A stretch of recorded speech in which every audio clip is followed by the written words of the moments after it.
Hello friends, this is Megha here and welcome to bio classes. तो कैसे हैं आप सभी लोग? आई होप आप सभी लोगों की सीटेट दिसंबर 2024 एग्जाम की तैयारी अच्छी चल रही होगी। तो आज हमारी सीडीपी की क्लास 4 है। इससे पहले हम 3 क्लासेस कर चुके हैं। अगर आप लोगों ने वो नहीं देखी है तो डिस्क्रिप्शन बॉक्स में मैंने प्लेलिस्ट का लिंक दिया है। सभी क्लासेस आप वहाँ से देख सकते हैं। जो भी क्लासेस सीडीपी की मैं करा रही हूँ वो आपको सीटेट के लिए इम्पॉर्टेंट है, और जो भी टॉपिक इम्पॉर्टेंट है वही मैं पहले कवर करूँगी। तो ये क्लासेस आपको दोनों पेपर में हेल्प करेंगी, पेपर 1 और पेपर 2 दोनों में आपको ये हेल्प करेंगी। तो ये सभी क्लासेस आपको सीटेट में तो हेल्प करेंगी, साथ के साथ जो भी स्टेट टेट होते हैं, super TET, all teaching exam जैसे कि DSSB हो गया, KBS हो गया, सभी एग्जाम में आपको इक्वल हेल्पफुल हैं। तो आज हम वाइगॉस्की की थ्योरी और पियाजे की थ्योरी को समझेंगे। तो कुछ सिंपल और शॉर्ट तरीके से मैं आपको ये थ्योरी समझाऊंगी, जिससे कि आपके सभी पॉइंट क्लियर हो जाएंगे और आपके जो डाउट रहते हैं इन थ्योरी से रिलेटेड वो भी आपके क्लियर हो जाएंगे। देखिए, इन थ्योरी से लगभग 4 से 5 नंबर का आता है, और अगर आप दोनों पेपर की तैयारी कर रहे हैं तो आपके 7 से 8 नंबर पक्के हो जाएंगे। तो वीडियो पूरा एंड तक जरूर देखें, जिससे कि इन टॉपिक से रिलेटेड सभी पॉइंट क्लियर हो जाएं और आपको काफ़ी हेल्प मिलेगी सीटेट दिसंबर 2024 एग्जाम को क्लियर करने में। तो शुरू करते हैं हम अपनी आज की क्लास। तो क्लास शुरू करने से पहले आप सभी चैनल को जरूर सब्सक्राइब कर लेना, बेल आइकन को भी प्रेस कर देना, जिससे कि नेक्स्ट वीडियो का अपडेट आपको मिल जाए। और क्लास अच्छी लगे तो लाइक करें, दोस्तों के साथ भी शेयर जरूर करें। तो शुरू करते हैं हम अपनी आज की क्लास। और जो भी क्लासेस मैं चैनल पर कराती हूँ उससे रिलेटेड नोट्स की PDF मैं आपको टेलीग्राम चैनल पर शेयर करती हूँ। तो आप सभी नोट्स के लिए टेलीग्राम चैनल को जरूर ज्वाइन कर लेना। अब हम समझेंगे वाइगॉस्की थ्योरी एंड लैंग्वेज। तो सबसे पहले हम समझ लेते हैं कि वाइगॉस्की कौन थे। ये एक रूसी मनोवैज्ञानिक और शिक्षक थे। इन्होंने एक सिद्धांत विकसित किया कि कैसे हमारे सामाजिक संपर्क हमारे संज्ञानात्मक विकास को प्रभावित करते हैं। अब कॉग्निटिव डेवलपमेंट क्या है? ये हमारी थिंकिंग से, हमारी सोचने की शक्ति से जुड़ा है। रीजनिंग, प्रॉब्लम सॉल्विंग, जिस भी चीज में हमारा दिमाग यूज होता है वो सभी संज्ञानात्मक विकास के अंदर आएगा। तो लेव वाइगॉस्की की इस थ्योरी को socio culture theory of cognitive development के नाम से जाना जाता है। इन्होंने बच्चे के विकास के लिए 3 चीजों को महत्व दिया है: सोशल इंटरेक्शन यानी कि सामाजिक संपर्क, कल्चर संस्कृति, और लैंग्वेज भाषा को। तो इन 3 चीजों को इन्होंने बच्चे के विकास के लिए महत्वपूर्ण माना है। तो 2 चीजें तो सोशल और कल्चर तो आप इनकी थ्योरी से याद रखेंगे, क्योंकि इनकी थ्योरी का नाम ही है सोशियो कल्चर थ्योरी। और लैंग्वेज को इन्होंने महत्व दिया है। आप इस तरीके से याद रखेंगे, जैसे अगर आपको समाज और संस्कृति से जुड़ना है तो किसी ना किसी माध्यम की जरूरत पड़ेगी, तो वही माध्यम इन्होंने लैंग्वेज को बताया है। बच्चे लैंग्वेज को एज अ टूल यूज करते हैं। ये इनका कहना है कि जो बच्चे हैं उनका विकास समाज और संस्कृति में बेहतर होता है भाषा के माध्यम से, और भाषा को बच्चे एज अ टूल, एक औजार की तरह यूज करते हैं। तो बच्चे अपनी समाज और संस्कृति में इंटरेक्ट होते हैं किसके माध्यम से? भाषा के माध्यम से। और इन्होंने ये कहा कि भाषा पहले आती है, थॉट बाद में आता है, जबकि पियाजे इसका अपोजिट बोलते हैं कि थॉट पहले आएगा, लैंग्वेज बाद में आएगी। तो जब हम पियाजे की थ्योरी को डिस्कस करेंगे तो हम इसको अच्छे से कंपेयर कर लेंगे, जिससे कि कोई कंफ्यूजन ना रहे। इन्होंने कहा कि बच्चे की लर्निंग पहले होगी फिर डेवलपमेंट होगा, और एज की इन्होंने कोई बात नहीं की है, एज को इन्होंने इंपॉर्टेंस नहीं दी है। इन्होंने कहा कि जो बच्चे का डेवलपमेंट है, जो बच्चे का विकास है, वो एक कॉन्टिन्यूस प्रोसेस है, वो एक सतत प्रक्रिया है। तो इन्होंने भाषा को महत्वपूर्ण बताया है बच्चे के विकास में। इन्होंने भाषा के 3 रूप बताए। इन्होंने कहा कि जो भाषा होती है उसके 3 रूप होते हैं। पहला है सोशल स्पीच, जिसे हम सामाजिक भाषा कहते हैं। ये आमतौर पर 2 वर्ष की आयु से स्टार्ट हो जाती है। इसमें बच्चा अपने आसपास के लोगों से बात करना शुरू कर देता है। 1 वर्ड या 2 वर्ड को जोड़कर वो दूसरों से बात करने लगता है। अब सेकंड आती है प्राइवेट स्पीच, जिसे हम निज भाषा या निजी भाषा कहते हैं। ये बच्चों की आमतौर पर 3 वर्ष की आयु से स्टार्ट हो जाती है। इसमें बच्चा खुद को संबोधित करता है, यानी कि बच्चा खुद को गाइड करता है। फॉर एग्जाम्पल, जैसे कि आपने देखा होगा जब बच्चे ब्लॉक से खेलते हैं, वो कलरफुल ब्लॉक्स जो आते हैं, बच्चा जब उनसे खेलता है तो खुद को बोल बोलकर निर्देशित करता है। बच्चा बोलता है कि अरे ये तो गलत लग गया, इसको तो ऐसे लगाना चाहिए था, रेड कलर पहले आएगा, येलो कलर बाद में आएगा। तो कुछ इस तरीके से खुद को गाइड करता है बच्चा बोल बोलकर, तो उसको कहते हैं प्राइवेट स्पीच। इसी प्राइवेट स्पीच को पियाजे ने ईगोसेंट्रिक स्पीच बोला, यानी कि अहम केंद्रित वाक्य का है। इन्होंने कहा कि ये किसी काम की नहीं होती, ठीक है, बच्चा सेल्फ सेंटर्ड होता है और ये किसी काम की नहीं है। लेकिन वाइगॉस्की ने प्राइवेट स्पीच को इंपॉर्टेंस दी है। अब नेक्स्ट हम समझेंगे साइलेंट इनर स्पीच। मौन आंतरिक भाषा ये बच्चे में लगभग 7 वर्ष की आयु से स्टार्ट हो जाती है, लेकिन इसका मतलब ये नहीं है कि पहले की दोनों स्पीच खत्म हो जाएंगी, वो भी रहेंगी और बच्चे में साइलेंट इनर स्पीच डेवलप हो जाती है। इसमें बच्चा मन ही मन बात करने लगता है। जैसे घर में बच्चे से किसी ने कुछ बोल दिया, उसको थोड़ा गुस्सा आ गया, तो वो बाहर नहीं बोलेगा, वो मन ही मन कुछ-कुछ बड़बड़ाता है। तो इस तरीके से साइलेंट इनर स्पीच बच्चे में 7 वर्ष की आयु से आ जाती है। अब हम समझेंगे instructional scaffolding, more knowledgeable other, zone of proximal development. ये 3 कॉन्सेप्ट हैं जिसकी इन्होंने बात की है, एक-एक करके अच्छे से समझेंगे। सबसे पहले हम समझेंगे अनुदेशात्मक मचान क्या होता है। तो स्कैफोल्डिंग एक मेथड है लर्निंग सीखने का, ठीक है, एक तरीका है, एक विधि है लर्निंग को सीखने की। इसके थ्रू बच्चा शिक्षक के साथ जुड़कर बेहतर तरीके से सीखता है। तो स्कैफोल्डिंग क्या है? किसी भी चीज को सीखने का तरीका है और जो भी स्कैफोल्डिंग बच्चे को देगा वो बच्चे से ज्यादा अनुभवी होना चाहिए। ये कोई टीचर हो सकता है, बच्चे के माता पिता उसके केयर टेकर यानी कि देखभाल करने वाले हो सकते हैं, उसके संग के साथी भी हो सकते हैं। जैसे कि फॉर एग्जाम्पल किसी बच्चे को साइकिल चलाना सीखना है, तो बच्चे को साइकिल वही व्यक्ति सिखाएगा जिसको पहले से साइकिल चलानी आती है। तो ये कोई भी कर सकता है, माता पिता, शिक्षक, बच्चे के साथ वाले। और स्कैफोल्डिंग तभी दी जाएगी जब बच्चे को इसकी जरूरत होगी और बच्चा किस स्तर पर है ये समझकर स्कैफोल्डिंग दी जाएगी। तो कब तक दी जाएगी स्कैफोल्डिंग? जब तक बच्चा कार को स्वयं करने में सक्षम नहीं हो जाता। तो ये एक टेम्परेरी हेल्प होती है, जहां बच्चे को जरूरत होगी वहीं दी जाएगी। अब क्लासरूम में टीचर कैसे यूज कर सकते हैं स्कैफोल्डिंग को? तो टीचर बच्चों को visual aids such as diagram, दृश्य सहायता यानी कि डायग्राम के थ्रू बच्चे को समझा सकते हैं, एग्जाम्पल दे सकते हैं, working one on one with the student and providing feedback.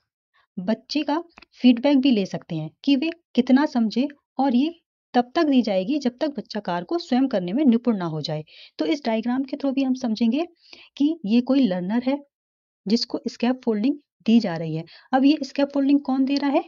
More knowledgeable other, यानी कि कोई दूसरा जानकार व्यक्ति इस नॉलेज को दे रहा है। तो किसी दूसरे जानकार व्यक्ति के माध्यम से स्कैप फोल्डिंग दी जाती है। अब हम समझेंगे concept of more knowledgeable other. तो जो वाइगॉस्की का सिद्धांत है वो इस बात पर अधिक महत्व देता है कि जो बच्चे होते हैं वो अपने से अधिक जानकार व्यक्ति के माध्यम से जब निर्देशित होते हैं तो वे बेहतर ढंग से चीजों को सीख जाते हैं। मोर नॉलेजेबल अदर, अधिक जानकार वो व्यक्ति हो सकता है जिसे कार्य या अवधारणा की अधिक समझ हो। एज की इन्होंने कोई बात नहीं की है, एज को इन्होंने महत्व नहीं दिया है। मोर नॉलेजेबल अदर कोई भी हो सकता है, आपके साथ वाला भी हो सकता है, आपसे कोई छोटा भी हो सकता है, लेकिन उसको उस कार्य की या अवधारणा की अधिक समझ होनी चाहिए। तो ये कोई भी हो सकता है, आपके माता पिता हो सकते हैं, देखभाल करने वाले हो सकते हैं, ठीक है, शिक्षक हो सकते हैं, आपका कोई संगी साथी, कोई संरक्षक भी हो सकता है। तो यहाँ पर एज का कोई महत्व नहीं दिया है, आपसे छोटा भी हो सकता है, लेकिन बस शर्त ये है कि उसको अवधारणा या जो भी कार्य वो आपको सिखा रहा है उसको उसकी नॉलेज अधिक होनी चाहिए। तो आई होप आपको मोर नॉलेजेबल अदर क्लियर हो गया होगा। देखिए, अगर आपको कहीं भी प्रॉब्लम आए, कोई डाउट हो, कोई क्वेश्चन हो आपका, तो आप कमेंट करके पूछ सकते हैं। अब हम समझेंगे जेडपीडी यानी कि जोन ऑफ प्रॉक्सिमल डेवलपमेंट। समीपस्थ विकास के क्षेत्र को संभाव या संभावित विकास का क्षेत्र भी कहते हैं। इसमें बच्चे के संज्ञानात्मक विकास और योग्यता की क्षमता को समझने के लिए किया जाता है। मतलब कि बच्चा जिस क्षेत्र में सीख सकता है उसी में उसको हेल्प दी जाएगी। जो बच्चे की सीखने की क्षमता के बाहर है उसमें तो नहीं देंगे ना हेल्प। जिस क्षेत्र में बच्चा, जिस दायरे में बच्चा सीख सकता है उसी को जेडपीडी संभावित विकास का क्षेत्र कहते हैं। और ये किसी अधिक जानकार व्यक्ति के माध्यम से स्कैप फोल्डिंग या टेम्परेरी हेल्प दी जाएगी बच्चे को संभावित विकास के क्षेत्र में। अब इसको हम एक एग्जाम्पल के थ्रू समझेंगे। आप सभी सीटेट क्लियर कर सकते हैं अगर आपको सही गाइडेंस मिल जाए, सही हेल्प मिल जाए, फिर वो चाहे बुक के माध्यम से हो, कोई कोर्स हो, यूट्यूब पर क्लासेस हो, टेम्परेरी हेल्प ले सकते हैं। तो ये आपके संभावित विकास के क्षेत्र के अंदर है। इसी को जेडपीडी कहेंगे कि आप अपनी क्षमता से किसी दूसरे के द्वारा टेम्परेरी हेल्प लेकर एग्जाम को क्लियर कर लेते हैं। ठीक है, इसे हम एक डायग्राम के थ्रू भी समझेंगे। यहाँ पर कोई एक व्यक्ति है जो कार्य को नहीं कर सकता, लेकिन जब उसको टेम्परेरी हेल्प मिली, उसको स्कैप फोल्डिंग दी गई, किसके द्वारा? जो उससे ज्यादा जानता है, मोर नॉलेजेबल अदर के द्वारा।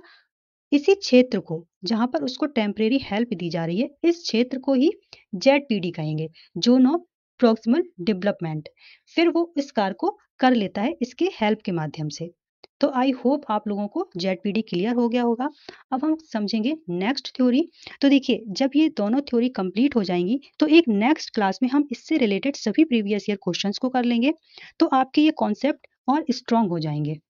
अब हम समझेंगे पियाजे की थ्योरी को and the stages of cognitive development. इसमें हम पियाजे के संज्ञानात्मक विकास को समझेंगे, स्टेजेस को समझेंगे, और जो इन्होंने संज्ञानात्मक विकास के घटक बताए हैं उनको समझेंगे। बच्चों को एकोमोडेशन और एसिमिलेशन यानी कि समायोजन और आत्मसात, इसमें बहुत कंफ्यूजन रहती है। तो आज की क्लास देखने के बाद आपको किसी भी तरह का कोई कंफ्यूजन नहीं होगा इन थ्योरी से रिलेटेड। तो सबसे पहले हम समझ लेंगे कि जीन पियाजे कौन थे। तो जीन पियाजे द स्विस डेवलपमेंटल साइकोलॉजिस्ट यानी कि एक स्विस विकासात्मक मनोवैज्ञानिक थे। एज अ साइकोलॉजिकल कंस्ट्रक्टिविस्ट यानी कि एक मनोवैज्ञानिक रचनावादी के रूप में भी इन्हें जाना जाता है। तो रचनावादी कौन होता है? जो ज्ञान का निर्माण स्वयं करने की बात करते हैं।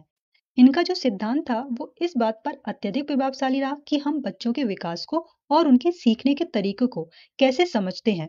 The theory recognise that a children's intelligence develop in stages. तो ये मानते थे कि जो बच्चों का संज्ञानात्मक विकास है वो स्टेजेस में होता है। Piaget described children as little scientists who actively learn by observing and interaction with the world around them. तो प्याजे जो है वो बच्चों को नन्हे या छोटे वैज्ञानिक के रूप में उन्होंने वर्णित किया है बच्चों को। उनका मानना है कि बच्चे एक्टिवली यानी कि एक्टिविटी के माध्यम से ज्ञान का निर्माण स्वयं करते हैं और दुनिया को अवलोकन और उसके साथ अंतः क्रिया करके सक्रिय रूप से सीखते हैं। फिर इन्होंने 3 कंपोनेंट्स बताए हैं कॉग्निटिव डेवलपमेंट के। इनके ये 3 घटक इंपॉर्टेंट है, आप सभी इनको अच्छे से समझना क्योंकि यहाँ पर कंफ्यूजन भी होती है बच्चों को। जैसे कि 3 प्रोसेस ऑफ एडेप्टेशन, इसमें हम एसिमिलेशन, एकोमोडेशन और इक्विलिब्रेशन को समझेंगे। इसमें बच्चों को काफी कंफ्यूजन होती है, तो आप सभी पॉइंट को अच्छे से समझेंगे।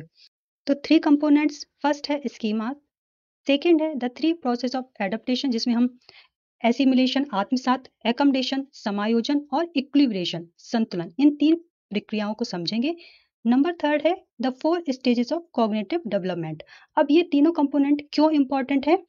इन कंपोनेंट्स के माध्यम से बच्चों के संज्ञानात्मक विकास और दुनिया के बारे में उनकी समझ के निर्माण के तरीके को समझने में हेल्प मिलती है। तो एक एक करके हम सभी कंपोनेंट्स को समझेंगे।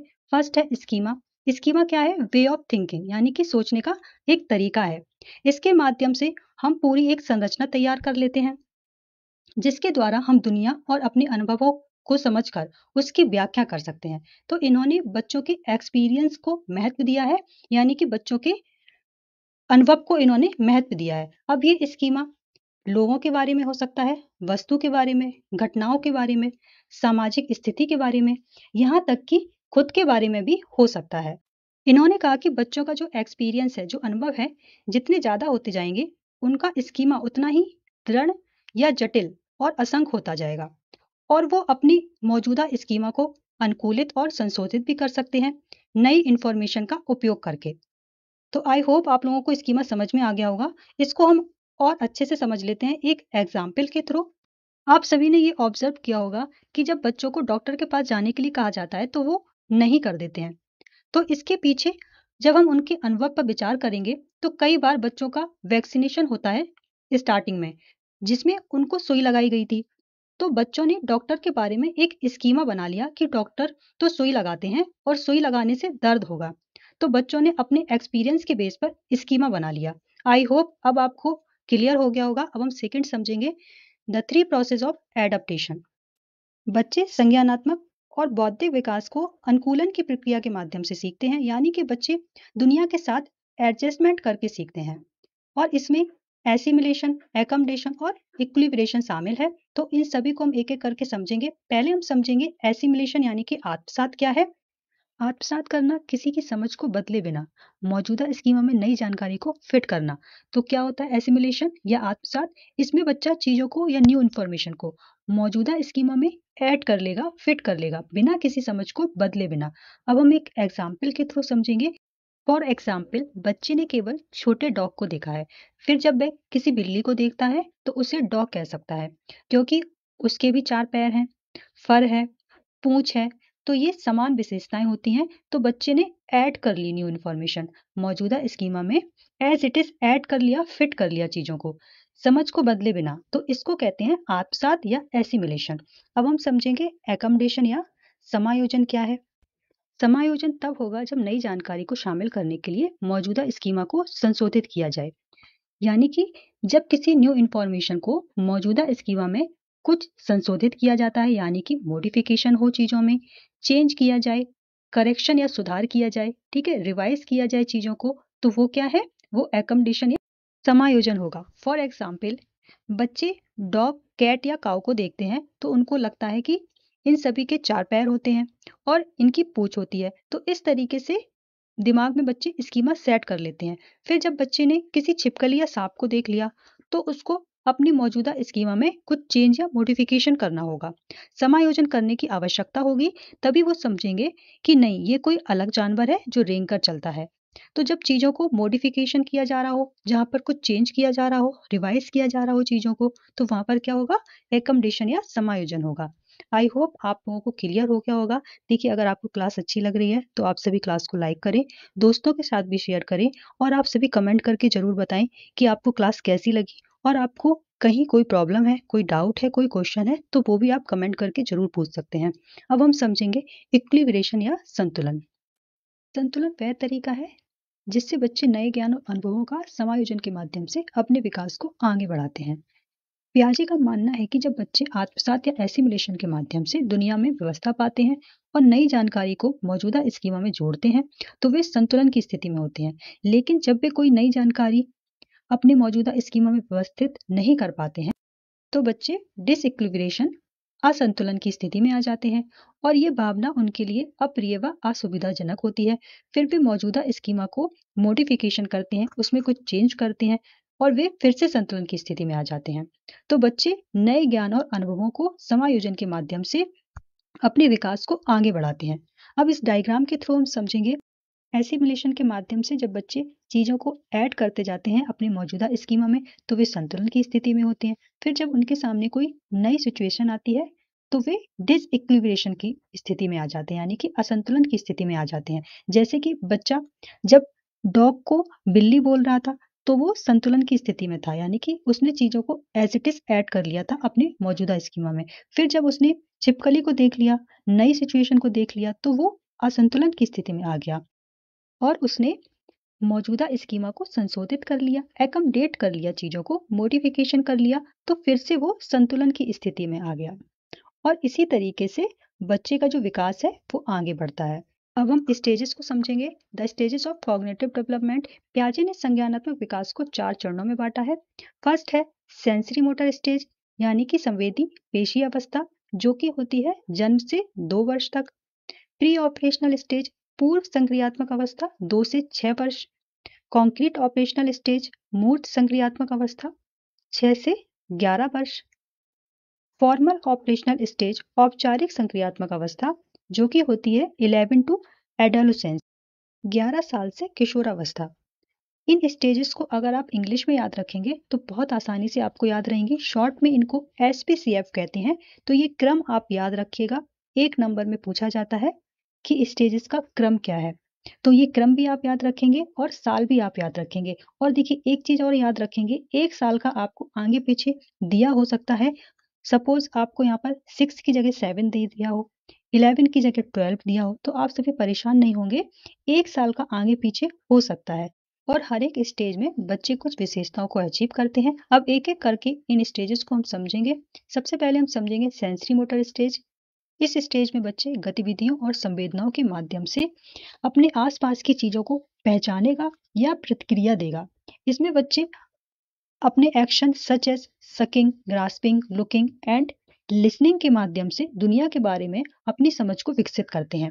और इस स्टेज में बच्चे में ऑब्जेक्ट परमानेंस या वस्तु स्थायित्व का गुण आ जाता है। देखिए, ये इंपॉर्टेंट है कि किस स्टेज में कौन सा गुण बच्चे अचीव करते हैं। तो ये बच्चे में लगभग 8 महीने के आसपास आने लगता है। देखिए, ये जरूरी नहीं है कि सभी बच्चों में 8 मंथ में ही आएगा, किसी में 9 में, 10 में, 11 में। इस तरीके से अंडर 2 ईयर ये गुण बच्चों में आ जाता है कि चीजें तब भी मौजूद हैं जब उन्हें देखा नहीं जा सकता। फॉर एग्जाम्पल, आप बच्चे के साथ खेल रहे हैं, बच्चे की बॉल या कोई खिलौना आपने छिपा लिया, तो बच्चा उस बॉल या खिलौने को ढूंढने की कोशिश करता है। तो यही ऑब्जेक्ट परमानेंस है। नेक्स्ट स्टेज देखेंगे, प्री ऑपरेशनल या पूर्व संक्रियात्मक अवस्था। इस अवस्था के दौरान प्रमुख विशेषताएं और विकासात्मक परिवर्तन हम देखेंगे। इसमें बच्चे के अंदर सिंबॉलिक थॉट डेवलप हो जाता है, यानी कि बच्चा सिंबल्स के माध्यम से सीखने लगता है। वस्तुओं को दर्शाने के लिए शब्दों और चित्रों का उपयोग करना सीख जाते हैं बच्चे। फॉर एग्जाम्पल, बच्चे के सामने कोई लकड़ी या रिमोट पड़ा है तो बच्चा उसको फोन बनाकर यूज कर सकते हैं। तो इस तरीके से सिंबल या प्रतीकात्मक रूप से बच्चे सोचने लगते हैं। इसी स्टेज में बच्चा ईगो सेंट्रिक होता है, यानी कि दूसरे के दृष्टिकोण से चीजें उसको समझ में नहीं आती हैं, वो अपना ही एक दृष्टिकोण बना लेता है और उसी के हिसाब से चीजें करता है। और इसमें सेंट्रेशन का गुण भी रहता है इसी स्टेज में, यानी कि एक ही ऑब्जेक्ट पर बच्चे फोकस होते हैं। जैसे कि 2 ग्लास हैं, एक थोड़ा छोटा है और एक बड़ा है, लेकिन दोनों में क्वांटिटी सेम आती है, मात्रा सेम आती है दोनों में पानी की। तो बच्चा क्या कहेगा, बड़े ग्लास में पानी की मात्रा ज्यादा है और छोटे में कम है। तो क्या है, बच्चे में सेंट्रेशन का गुण है, यानी कि एक ही ऑब्जेक्ट पर बच्चा फोकस रहेगा। इस स्टेज में बच्चों की लैंग्वेज और थिंकिंग में सुधार होता है। Thinking in very concrete term, यानी कि बच्चे में थिंकिंग तो आ गई लेकिन बच्चा लॉजिकली नहीं सोच पाएगा, इलॉजिकली सोचेगा। बच्चे के सामने जो भी फिजिकल ऑब्जेक्ट अवेलेबल हैं या जो बच्चे के लिए एग्जिस्ट करती हैं चीजें, उन्हीं के बारे में बच्चा सोचेगा, लॉजिक नहीं लगा पाएगा। ठीक है। इसी स्टेज में बच्चों में एनिमेशन भी आ जाता है, यानी कि बच्चे कल्पनाशील हो जाते हैं। बच्चे निर्जीव वस्तु को भी सजीव समझेंगे। बच्चे टेडी के साथ खेलते हैं तो वो समझते हैं कि इसमें भी जान है, उसको खाना खिलाने की कोशिश करते हैं। ठीक है। फिर इसी तरीके से जब बच्चे को टेबल से चोट लग गई और वो रोने लगा, तो बच्चा क्या कहेगा कि टेबल ने मुझे मारा है। तो जब पेरेंट्स उस टेबल को मारते हैं तो बच्चा खुश हो जाता है कि हाँ देखो, अब इसको भी चोट लगी। तो बच्चे निर्जीव चीजों को भी सजीव समझने लगते हैं। अब हम नेक्स्ट समझेंगे कॉन्क्रीट ऑपरेशनल। इसमें बच्चे के अंदर थिंकिंग आ जाती है लॉजिकली। अब बच्चा लॉजिकली सोचने लगता है। प्री ऑपरेशनल स्टेज में बच्चे के अंदर लॉजिक नहीं आया था, थिंकिंग डेवलप हुई थी लेकिन लॉजिक नहीं आया था। अब बच्चे के अंदर लॉजिकली थिंकिंग डेवलप हो गई है, यानी कि बच्चे को आप 2-3 ऑब्जेक्ट दिखाएंगे, पेन दिखाया, पेंसिल दिखाई, ग्लू दिखाया, तो बच्चे पेन, पेंसिल और ग्लू में अंतर कर पाएंगे, लॉजिकली सोच पाएंगे। अब इसी स्टेज में कंजर्वेशन का गुण भी डेवलप हो जाता है बच्चे में, मतलब कि संरक्षण की अवधारणा को बच्चे समझने लगते हैं कि अगर शेप और साइज अलग है तो जो क्वांटिटी है या जो वॉल्यूम है वो नहीं बदलेगी। इस तरीके से बच्चों को ये समझ में आने लगता है। तो एक छोटे चौड़े कप में तरल की मात्रा एक लंबे पतले गिलास के बराबर होती है, ये बच्चे समझने लगते हैं। CCS ये भी इसी स्टेज में आता है, यानी कि कंजर्वेशन, क्लासिफिकेशन और सीरिएशन। क्लासिफिकेशन यानी कि वर्गीकरण बच्चे कर लेते हैं। अगर उनको आप 2-3 ऑब्जेक्ट्स दें, उसमें एक राउंड है, एक स्क्वायर है और एक ट्राइंगल है, तो बच्चे क्लासिफिकेशन कर देंगे कि कौन सा राउंड है, कौन सा स्क्वायर है और कौन सा ट्राइंगल है। इसी तरीके से सीरिएशन यानी कि क्रमबद्धता भी बच्चे करने लगते हैं, कौन सा ऑब्जेक्ट छोटा है, कौन सा बड़ा है। तो CCS इसी स्टेज में बच्चों में डेवलप हो जाती है। और इसी स्टेज में बच्चों में इंडक्टिव रीजनिंग आ जाएगी, यानी कि जो भी चीजें उसके सामने है उन्हीं को बच्चा क्रमबद्ध कर रहा है, उन्हीं चीजों को वर्गीकरण कर रहा है और संरक्षण का नियम आ गया है। अभी भी डिडक्टिव रीजनिंग नहीं आई है, मतलब कि जो भी चीजें उसके सामने अवेलेबल है उन्हीं पर वो सोच सकता है, जो उसके सामने नहीं है उसको नहीं सोच पाएगा। नेक्स्ट स्टेज है फॉर्मल ऑपरेशनल, औपचारिक संक्रियात्मक अवस्था। अब इस स्टेज में बच्चों में एब्स्ट्रैक्ट थिंकिंग डेवलप हो जाती है और हाइपोथेटिकली प्रॉब्लम सॉल्विंग बच्चे कर सकते हैं, यानी कि बच्चों के सामने जो चीजें नहीं है, जो विचारों में है, उनको भी बच्चे समझ सकते हैं। हाइपोथेटिकली डिडक्टिव रीजनिंग बच्चे में आ जाती है, जो ज्यादातर साइंटिस्ट वगैरह में होती है या फिर जिनका कॉग्निटिव लेवल बहुत अच्छा होता है। तो बच्चों में हाइपोथेटिकली डिडक्टिव रीजनिंग भी स्टार्ट हो जाती है। बच्चे राजनीतिक मुद्दों और सामाजिक मुद्दों के बारे में अधिक सोचना शुरू कर देते हैं। बच्चों में डिडक्टिव रीजनिंग आने लगती है, यानी कि जो जनरल प्रिंसिपल है उससे वो स्पेसिफिक इंफॉर्मेशन की तरफ जाने लगते हैं। तो ये स्टेजेस यहाँ पर कंप्लीट होती हैं। अब अगर आपका कोई डाउट और क्वेश्चन है तो आप सभी कमेंट करके पूछ सकते हैं। तो इन टॉपिक से रिलेटेड सभी पॉइंट मैंने आपको क्लियर कर दिए हैं। वाइगोत्स्की थ्योरी एंड लैंग्वेज ये हमने समझा आज। Piaget's theory and the stages of cognitive development, तो ये दोनों टॉपिक आपके आज कंप्लीट हो गए हैं। अब नेक्स्ट क्लास में इनसे रिलेटेड सभी प्रीवियस ईयर क्वेश्चंस भी हम सॉल्व करेंगे, जिससे कि इन टॉपिक से रिलेटेड सभी पॉइंट आपके स्ट्रांग हो जाएं।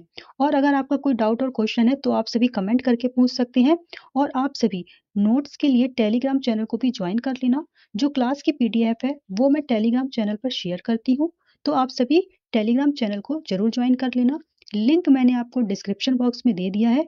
तो अब हम मिलते हैं अपनी नेक्स्ट क्लास में। तब तक बाय बाय, टेक केयर।